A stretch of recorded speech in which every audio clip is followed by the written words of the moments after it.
Hi, this is Ryan and Brian again. We're here. We want to do a series of videos, a platform, if you will, for C3 for us and our listeners, and just explain some general basics about what we believe. And some of these videos will go really into depth in some of these issues, but this will be the first in them, and we're calling this the Intro to Conservatism, to just kind of explain what conservatism is.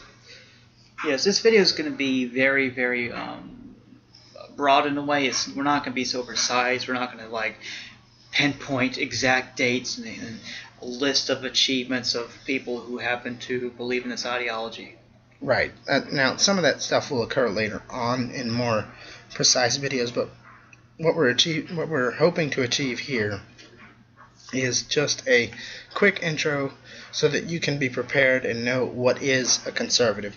And when we say that, we're talking about that in the American context. So, we're not talking about German conservatism or, Canadian conservatism or Saudi Arabian conservatism. Yeah. We do not definitely support that form of conservatism. No. So, it's very different. So, with that said, to define it in the best sense we can, we looked up the 1828 Webster Dictionary, the first American dictionary in America, which that makes, of course it's the first American dictionary in America. But anyway, the definition there is that a conservative is a preservative, having power to preserve in a safe or entire state or form, or from loss, or waste, or injury. So basically what that means is a conservative is one who believes in keeping our original founding intact, safe from loss, waste, or injury. Now, that doesn't mean conservatives are opposed to all change. That's not what that means at all. Yes, because our founding fathers had great foresight and they laid out a great, strong foundation. We're very cautious for when the time arises when someone wants to change that. We have to really be precise, and we have to really look at the worst case scenario of the thing that they're suggesting, because it could crumble the whole system that has been working so well for us. I mean, the United States is basically the modern day Rome. Yeah, and we didn't get here by accident. A conservative is someone who wants to preserve the things that have made us as powerful and as prosperous as we are. And another thing I'd like to add is that a conservative, a true American conservative, weighs every idea or legislation or change by this one barometer: how abusable is it? Yes, because it's really important to do that, because say in the current government they could be benevolent and they could have good intentions, but is there loopholes there where someone down the road can weaken it even more, or if it's already weak to a point where it can be abused and it can end up being like worst case scenario, it's like the Red China or Red Russia. Yeah. I mean, obviously. Or even conservative abusers of power like Hitler. Yeah, we are very careful about that. We mind our history. We respect history. It is a great teacher for us. Right, and that's why conservatives are slow to change, because our founding fathers, especially in the Bill of Rights in particular, and the balance of powers with the three branches of government, have put into place a system with minimal abusability. Now, that's not to say it hasn't been abused, but the broader we expand our Constitution, the more careful we have to be about abusability. The founding fathers had it clearly outlined in their heads as to why. I mean, that's why our government is so. There's a designed inefficiency. Yeah. You can't just pass a law willy-nilly. It has to go through Congress in both houses, and it has to go to the president. The president has to sign it. The Supreme Court has to decide if it's even within constitutional parameters to enact it as a law. Without that balance of powers, you could just lay on anything you wanted. Exactly. Well said. It's just something it's been working for over 200 years, and we do not want it to evaporate and us to be put into chaos. Right. So here's a few things. We can name a few things. What do you think of when you hear conservatism? Well, for you? For me, first and foremost, I think economically. because I think most of the term for conservative actually comes from the economic prospect of conserving what we have, keeping what we have, and not just spending it all We don't over have the place. like is a good example of balancing the actual budget, Yes. not spending what you don't have, and never ever just balancing it at all and making it just escalate to a point where we're at right now. We're in such bad debt. It's how we're like close to 20 trillion right now. Yeah, pretty much, and it's growing at an alarming rate, And to be honest, what we were talking about is as far as conservatism goes and economics, conservatives believe in economic responsibility. Yes, even for the individual. Yes, on the individual level and the governmental level. It's widely believed that if you have debt, that's a bad thing, and it really is a bad thing. But I mean, it's not world-ending per se on the personal level, but for governments, that is a very bad, abusable, exploitable hole that our enemies could use. Yeah, and it's not. It should be a last resort to have a high amount of debt like that in both your personal life and in government. Yeah, it's not something. It's not advisable. It's not like, oh, we'll just push it down to the next generation to solve. That's what got us to here now. Yeah. And it's not good to do that because it's not infinite. Something will collapse if you don't fix it. Yeah. So other than economics, what are some other things conservatives believe? Individual liberties. That's what comes to mind for me. Yes, that is a fantastic point. And this is something we share viewpoints on with our libertarian brothers. Yeah, the libertarians. Anyway, sorry, we had a deep moment of thought there about them. It's not all bad, but, They're like the weird cousin that you get along with, but you don't want to hang out with for too long. Yeah, you don't want to lose your own beliefs hanging out with them too much. Granted, we do agree with them more than we do, the big bad left. That big bad left. I'm just joking here, obviously. They'll huff, they'll puff, they'll blow you down. Yeah. No, but seriously, personal liberty is a fantastic one, and that, in that regard, I want to say the Constitution, which secures a lot of these personal liberties. Yeah, like freedom of speech. Right. And everybody, hopefully, mostly everybody should know that one at least. Yeah, I mean, there's how many amendments? We're like 24 now, 25. It's up there.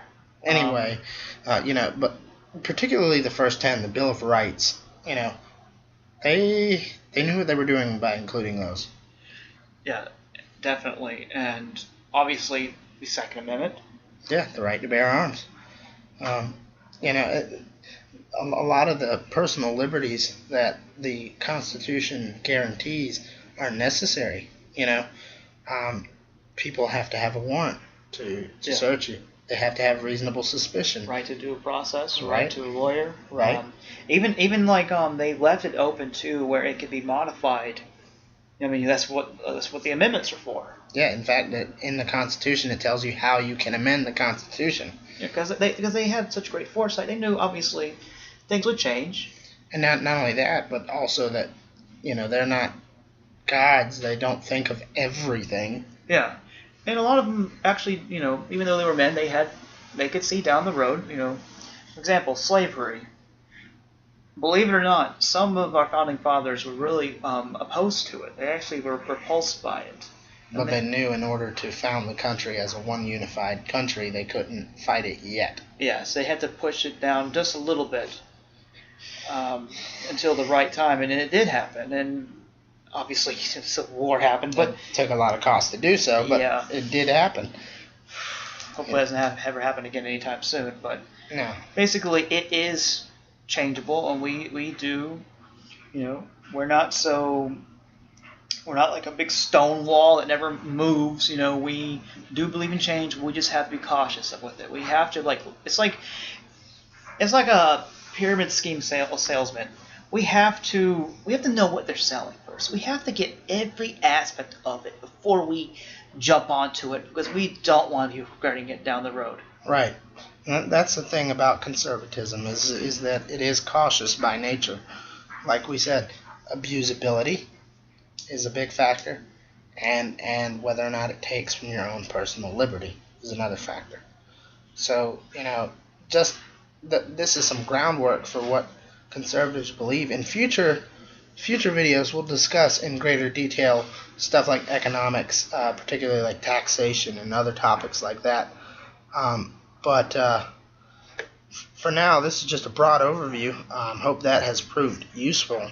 Yeah, this is pretty vague. This is an introductory video. We're just basically, I don't know if this is the right word. We're trying to summarize what we're going to talk about in our other videos. We'll get into more detail in the future videos we will make. Right, exactly. There are areas of social policy, particularly with faith, gender, and race relations, that we could go on for ages about. But it's suffice to say, for now, on an introductory level, we believe in personal liberty, and that personal liberty extends to all persons of all colors and all faiths. Yes, absolutely. Do you want to mention some prominent figures? Yes, I think it would do well.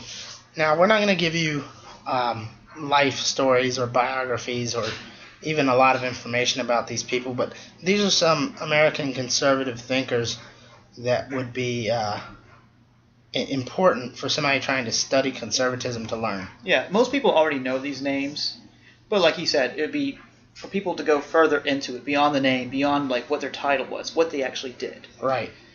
So the first one we want to bring up is an obvious choice. Yes. We're going to say it. Say it with us. Ronald Reagan. The 40th President of the United States.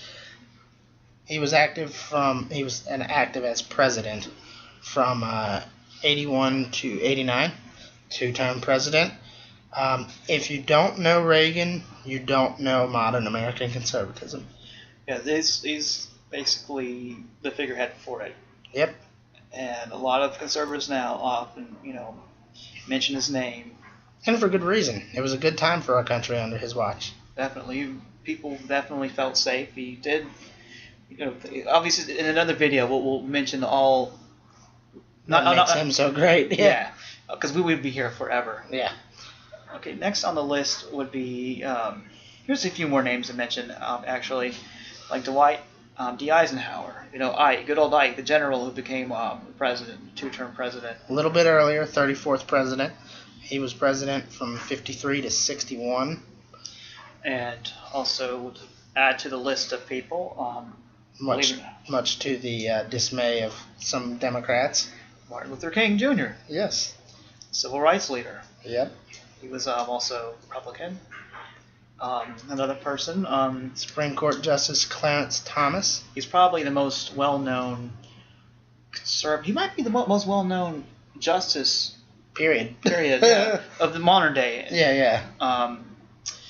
And this figure again, you can't talk about American conservatism without mentioning in some way Rush Limbaugh. Yeah, he's media powerhouse. Yeah, in some ways he's similar to what we're doing here, although he's a little bit more brazen. Yeah. A little bit more abrasive.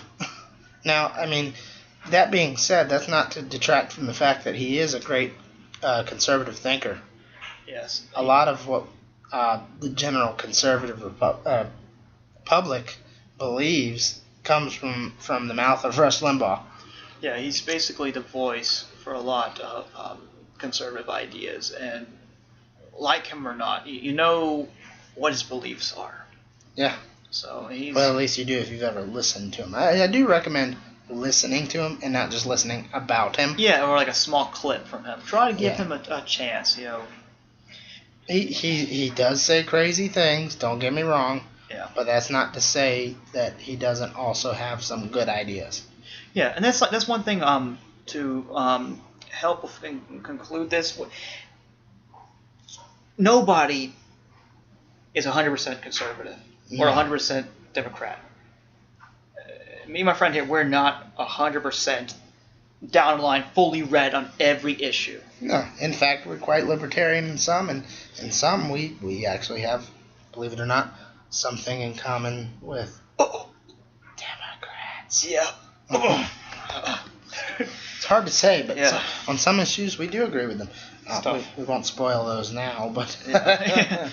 I'm joking. I wasn't really gagging about that, but we're just we're exaggerating. But Yeah. yes, hopefully this puts into perspective what American conservatism is about, what American conservatives believe, and a couple good examples of American conservatives that you can go to for reference to understand what drives the conservative mindset.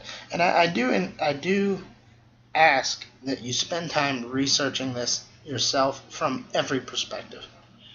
definitely always look for different perspectives. Don't always look to one source and Yeah. treat it as gospel, because there could be faults within their arguments, faults within their beliefs. Even ourselves, we check ourselves also. We're constantly adapt. We learn. We change. We're not some infinite, unchanging, Yeah.